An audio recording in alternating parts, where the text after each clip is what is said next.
Gue beli berisik banget jir kalau malam-malam. Iya, Blue Switch tuh berisik nih ya. Kalian dengerin aja sendiri. Suaranya seberisik itu ya.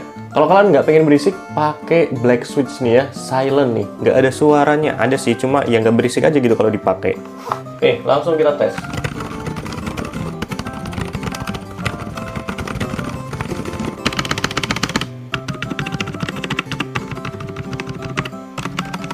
Nah, kurang lebih seperti itu suaranya untuk Black Switch. Jadi dia silent, nggak berisik. Kalau dipakai tengah malam tuh enak banget, nggak berisikin tetangga atau orang di rumah kalian ya. Kalau kalian mau, ini tipenya Zfriend AG61, ada di keranjang di bawah, ukurannya 60% dan dia udah gasket mount. Langsung aja di check out.